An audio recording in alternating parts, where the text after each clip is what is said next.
नमस्कार, आप देख रहे हैं कशिश न्यूज और आपके साथ मैं हूं दीपक शर्मा। त्योहार का माहौल है और त्योहार के समय बड़ी संख्या में लोग पूजा पंडालों में माता के दर्शन के लिए निकलते हैं। अगले 48 घंटे के बाद सड़कों पर भीड़ बढ़ जाएगी, लोगों की आवाजाही बढ़ जाएगी और ऐसे में ये सुनिश्चित किया जाना जरूरी हो जाएगा कि सड़कों पर आवागमन सुचारू रूप से हो, कहीं कोई अव्यवस्था की स्थिति ना हो, कहीं किसी तरह की परेशानी ना हो। आम लोगों को जो सड़क पर माता के दर्शन के लिए पूजा पंडालों में पहुंचेंगे, उन्हें सड़क पर मौजूद वाहनों की वजह से परेशानी का सामना न करना पड़े, तो वाहनों के आवागमन की व्यवस्था भी सुचारू रहे, ये भी सुनिश्चित किया जाना जरूरी है। और ऐसे में ट्रैफिक एसपी अपराजित लोहान ने अपनी पूरी टीम के साथ ये तय किया है कि दुर्गा पूजा में पटना में ट्रैफिक व्यवस्था सुचारू रखने के लिए क्या क्या किया जाए। ग्राफिक्स के माध्यम से हम आपको पूरी जानकारी दे रहे हैं।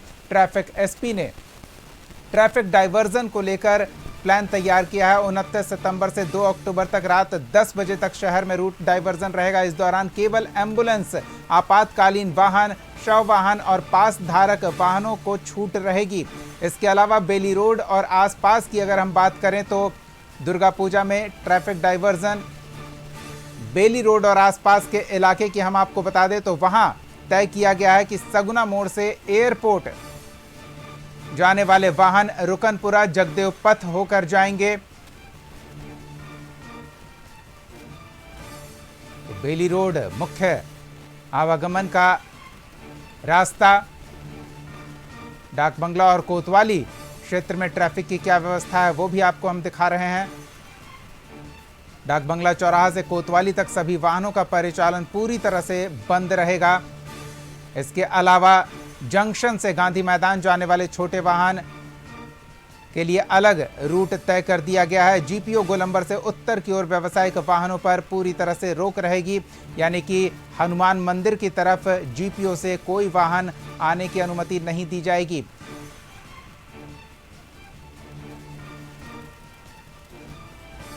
तो अशोक राजपथ और पटना सिटी इलाके की बात कर ले तो गांधी मैदान से गायघाट और गायघाट से पटना सिटी तक वन वे रहेगा। सिर्फ एक तरफ से वाहनों के परिचालन की अनुमति रहेगी। चौक मोड़ से दीदारगंज तक केवल पश्चिम से पूर्व वाहनों की अनुमति रहेगी। इसके अलावा गोविंद मित्र रोड, सब्जी बाग, नाला रोड, इन तमाम इलाकों में ट्रैफिक पूरी तरह से नियंत्रित तरीके से ही आवागमन की अनुमति रहेगी। तो ये अशोक राजपथ और पटना सिटी इलाके की बात करने के बाद अब आपको ये भी बता दें कि पार्किंग और भारी वाहनों पर किन इलाकों में रोक रहेगी और कहां पार्किंग की व्यवस्था रहेगी। तो फ्रेजर रोड, वीरचंद पटेल पथ, साइंस कॉलेज का जो मैदान है वहां पार्किंग की व्यवस्था रहेगी। पटना सिटी में सिटी स्कूल, मंगल तालाब और अन्य आसपास जो मैदान वाले इलाके हैं वहां वाहनों के पार्किंग की व्यवस्था रहेगी। दानापुर से अशोक राजपथ जाने वाले किसी भी वाहन को उधर से गुजरने की अनुमति नहीं रहेगी। कशिश न्यूज़ भी ये तमाम लोगों से अपील करता है कि प्रशासन ने ट्रैफिक व्यवस्था को सुचारू रूप से गतिमान रखने के लिए जो निर्देश जारी किए हैं उन निर्देशों का पालन करें ताकि किसी तरह की कोई अव्यवस्था न हो। पटना ट्रैफिक डीएसपी अपराजित लोहान ने क्या कुछ जानकारी साझा की है वो भी सुनिए। यदि आप हड़ताली मोड़ से सगुना मोड़ जाना चाहते हैं तो वहां पे ऊपर का जो फ्लाईओवर है, जो राजा बाजार फ्लाईओवर है, वहां पे किसी प्रकार का डाइवर्जन नहीं है। आप फ्लाईओवर के ऊपर से अपने गंतव्य स्थल तक जा पाएंगे। सेम चीज सगुना मोड़ से यदि आप हड़ताली चौक जा रहे हैं तो भी किसी प्रकार की दिक्कत नहीं है। यदि आप राजीव नगर से नॉर्थ में जाना चाहते हैं, राजीव नगर से आप नॉर्थ ऑफ पटना मतलब आपका आशियाना दीघा रोड होकर के वहां से आप जा सकते हैं, लेकिन राजा बाजार के थ्रू आपको जाने की अनुमति वहां पर नहीं होगी। यदि आप नॉर्थ ऑफ पटना मतलब एजी कॉलोनी या फिर आपके राजवंशी नगर से आप साउथ में जाना चाहते हैं मतलब पाटलिपुत्र कॉलोनी या फिर राजीव नगर की तरफ जाना चाहते हैं तो भी आप आशियाना दीघा रोड होकर के जा सकते हैं, लेकिन राजा बाजार होकर डुमरा चौकी आपकी गाड़ियों को वहां पे जाने की परमिशन नहीं दी जाएगी। सभी लोगों से यही अनुरोध है कि इस समय पे क्योंकि पैदल भीड़ जो है वो काफी बढ़ जाती है, काफी मात्रा में भक्त लोग दुर्गा माता के दर्शन करने के लिए आते हैं, तो कृपया करके अपने इस ट्रैफिक प्लान को आप अच्छे से समझ लें। यदि आप हड़ताली मोड़ से सगुना मोड़ जाना चाहते हैं तो वहां पे क्या व्यवस्था की गई है ताकि पूरे त्योहार के दौरान जो बड़ी संख्या में, लाखों की संख्या में लोग सड़क पर अलग अलग पूजा पंडालों में माता के दर्शन के लिए पहुंचते हैं, वो दर्शन करने में किसी परेशानी का सामना न करें और आवागमन में भी उन्हें सड़क पर ट्रैफिक में फंसने की नौबत ना आए, इसको लेकर पूरी तैयारी की गई है। कई इलाकों में वाहनों को पूरी तरह से प्रतिबंधित किया गया है, तो कई इलाके जहां मैदान हैं उन्हें चिन्हित किया गया है पार्किंग के लिए, तो उस बात का विशेष ध्यान रखें। कशिश न्यूज़ भी ये तमाम दर्शकों से अपील कर रहा है। हमारे सहयोगी नीरज और जानकारी के साथ जुड़े हुए हैं, हम सीधे उनका रुख करते हैं और उनसे जानते हैं कि नीरज, आने वाले कुछ दिनों में पटना की सड़कों पर, राजधानी में गाड़ियों का परिचालन बहुत मुश्किल हो जाएगा, चाहे सुबह हो, शाम हो या फिर देर रात, लोगों की भीड़ हर समय सड़क पर मौजूद रहेगी। ऐसे में ट्रैफिक किस तरह से नियंत्रित किया जाएगा, क्या तैयारी है ट्रैफिक पुलिस की? देखिए, निश्चित तौर पे दुर्गा पूजा और दशहरा को लेकर के ट्रैफिक रूट में काफ़ी बदलाव किया गया है। 29 सितंबर से लेकर के 2 अक्टूबर तक कई इलाकों में वाहन का परिचालन पूरी तरह से प्रतिबंधित कर दिया गया है और कई रूटों में रूट को डाइवर्ट कर दिया गया है।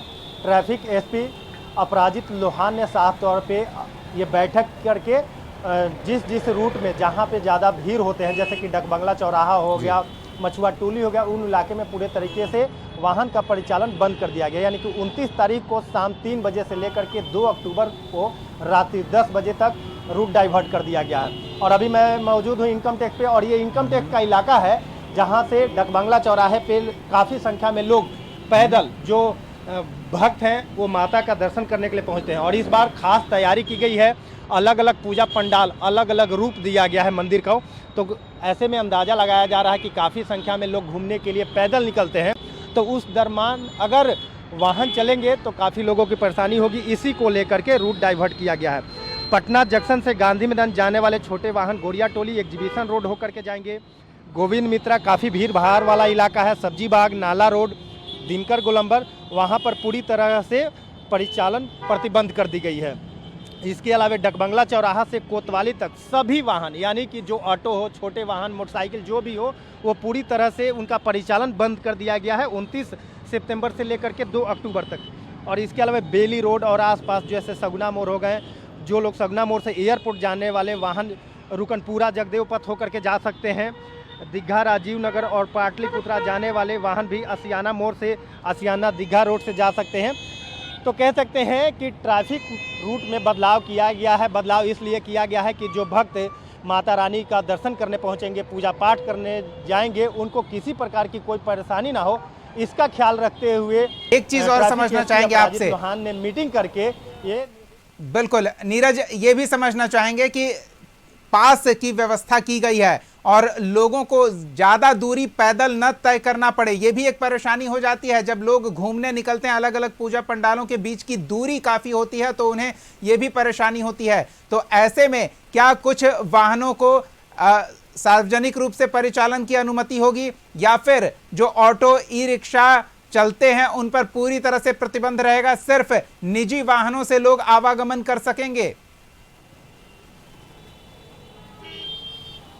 देखिए, मैं साफ तौर पे आपको बता दूं कि जो पैसेंजर वाहन है, जैसे ऑटो है, हवाई है, ई रिक्शा है, उन सभी लोग को पूरी तरह से जो इलाका में प्रतिबंध अपराजित लोहान ट्रैफिक एसपी की तरफ से किया गया, पूरी तरह से रहेंगे, प्रतिबंधित रहेंगे। इसके अलावा जो निजी वाहन है, जो वीआईपी मूवमेंट होगा, तो उस समय तो ट्रैफिक एसपी की तरफ से आदेश दिया गया है, सीएम भी निकलते हैं, पूजा पंडाल घूमते हैं, तो उनके लिए अलग से व्यवस्था की गई है। वाहन पास की व्यवस्था की गई है। जो 10वीं के दिन रावण वध की तैयारी होती है, गांधी मैदान में रावण वध कार्यक्रम का आयोजन होता है, मीडिया के लिए भी पास का तैयारी की गई है, वीआईपी पास भी बने हैं, तो उन लोगों को वीआईपी पास के माध्यम से गांधी मैदान तक जाने दिया जाएगा। लेकिन जो पैसेंजर वाहन है वो पूरी तरह से प्रतिबंध है, क्योंकि कई इलाकों में कई बार ऐसा होता है कि जब पब्लिक मूवमेंट होता है, काफ़ी भीड़ होती है, और उसमें जब गाड़ी जाती है तो कहीं ना कहीं लोगों की परेशानी बढ़ जाती है। इसको ध्यान में रखते हुए वीआईपी पास तो बनाए गए हैं, मीडिया पास बनाए गए हैं, अलग अलग पास बनाए गए हैं। पास से अनुमति होगी, लेकिन जब बड़े डीजीपी निकलेंगे, मुख्यमंत्री निकलेंगे, मंत्री निकलेंगे, तो उनके लिए अलग से व्यवस्था करके वो पूजा पंडाल ले जाने की ट्रैफिक की तरफ से व्यवस्था दी गई है। जी नीरज, एक चीज़ और समझना चाहेंगे, जिन इलाकों में लोग आवागमन के लिए सवारी तलाशेंगे, उन इलाकों में लोगों को ये जानकारी हो, क्योंकि सिर्फ राजधानी के लोग ही पटना के सड़कों पर तो पूजा के दौरान पंडालों में मां के दर्शन के लिए नहीं पहुंचते हैं। मेला घूमने भी आसपास के जिलों से भी लोग पहुंचते हैं, बिहार के अलग अलग क्षेत्रों से भी लोग पहुंचते हैं राजधानी में त्योहार का आनंद लेने, मेला का आनंद लेने के लिए। तो उन्हें पर्याप्त सुविधा हो, पर्याप्त जानकारी मिले, इसके लिए बैनर, पोस्टर, होर्डिंग और अनाउंस करके जानकारी साझा की जाती रहेगी। बिल्कुल, आपने सही कहा कि देखिए, ट्रैफिक एसपी अपराजित लोहान के तरफ से जो संदेश दिया गया है, लोगों से आग्रह किया गया है, अपील किया गया है कि जो रूट डाइवर्ट किए गए हैं उसी रूट का वो उपयोग करें, और जो रूट में प्रतिबंध किया गया है उस रूट पे वाहन लेके नहीं निकले, क्योंकि आपको भी परेशानी हो सकती है। जो लोग भी अगर जाते हैं जिस रूट पे प्रतिबंध है तो उनको परेशानी होगी।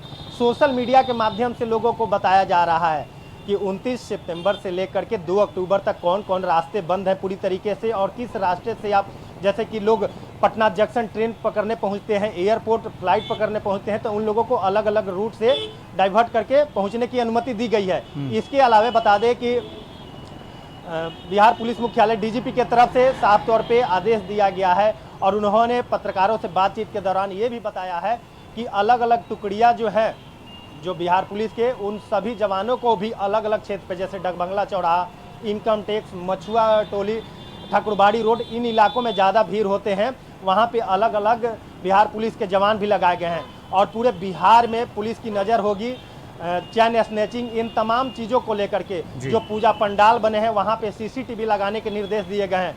सीसीटीवी के माध्यम से लोगों की निगरानी की जाएगी कि किसी प्रकार की कोई भगदड़ ना हो, किसी का सामान चोरी ना हो।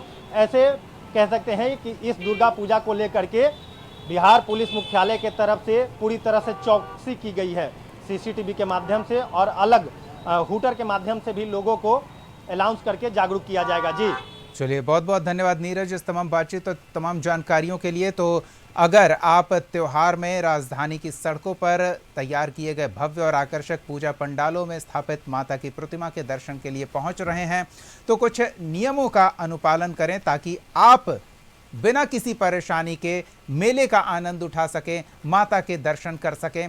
वाहनों से अगर आवागमन करने को आप तैयार हैं तो उसके लिए सुनिश्चित कर लें कि जिस रास्ते से आपको जाना है उस रास्ते पर क्या वाहनों के आवागमन की अनुमति है तो कब तक है, कितने बजे तक है और किन इलाकों में नहीं है, कहाँ वाहन पार्किंग की व्यवस्था की गई है, ये भी पता कर लें ताकि परेशानी से बच सकें। तो इस तरह की व्यवस्था है। ट्रैफिक के बारे में हमने विस्तार से आपको इस हिस्से में जानकारी साझा की है। इसके अलावा सुरक्षा को लेकर और भी तमाम जानकारियां आपसे हम पहले भी साझा कर चुके हैं।